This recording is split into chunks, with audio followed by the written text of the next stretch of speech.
எனக்கு வாயில கசக்குது, எனக்கு வேண்டாம். அவருக்கு தான் காய்ச்சல் இருக்குல்ல, ஸ்வீட் வேண்டாம். சரிம்மா, நான் வெளியே போறேன். எனக்கு இந்த ஃபேன் காத்து ஒத்துக்கிடாது. வெளியில தான் குளிரும். அது இயற்கை காத்து, நம்ம உடம்பு ஒண்ணும் பண்ணாது. ஆனா இந்த ஃபேன் தான் நம்மள கோளாறு பண்ணிடும். சரி, நான் வெளியே போய் உட்கார்றேன். அந்த வெண்ணி இருக்குல்ல, அதை மட்டும் கொடு. இந்தப்பா நீ சாப்பிடு. என்ன ஸ்வீட்னா அது? ரசகுல்லாடா. ரசகுல்லா நல்லா இருக்குமே. பாண்டி நீ எடுத்துக்கூடா. டேய் இல்ல குடு.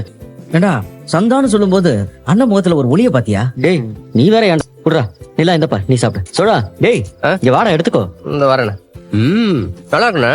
அண்ணா டெய்லி சந்தா வீட்டுக்கு போயிட்டு தான் வரி. நான் எங்கடா தினமும் அவங்க வீட்டுக்கு போறேன். அந்த பொண்ணு தான் இன்னைக்கு இதை கொடுக்கறதுக்கு சைட்டுக்கு வந்துச்சு. ஓ சைட்டுக்கே வந்துருச்சா? ஆ. சரி சரி. அதான் ராத்திரி நேரத்துல வந்தது. எப்படி தனியா போகும் தான் நான் கொண்டு போய் சைக்கிள்ல விட்டு வந்தேன். அவ்வளவுதான். ஓஹோ, அப்ப கதை அப்படி போதா? ஏண்டா வீட்டுல கொண்டு போய் விடக்கூடாதா? அந்த பொண்ணு பாதுகாப்பா வீட்டுக்கு போக வேண்டாமா? பாஷை தெரியாத ஊர் வேற பாவம். ஆமா ஆமா ஆமா, பாதுகாப்பு முக்கியம்ல, ரொம்ப முக்கியம். டேய் போன்லாம் வர ஆரம்பிச்சிருச்சு. ஏண்ணா சந்தாவா? கான்ட்ராக்டரா? ஹலோ சொல்லுங்கண்ணே. இறக்கலண்ணே, குவாலிட்டி மட்டும் கொஞ்சம் நல்லா பாத்துக்கோங்கண்ணே. ஆமாண்ணே. டிக்கெட் எது? அதானே சரின்னு சொன்னேன். ஏய் பல்லவா, டிகேடா? டீக்கேண்ணா. டிகே அது தெரியாம வாய் தவறி அண்ணே, வந்துருச்சு. அதுக்கு போய் டீக்கேண்ணே, டீக்கே. டிகே டிகே அமைதியா இருந்தா டேய். அண்ணே, ஸ்வீட். ஒருத்தருடா.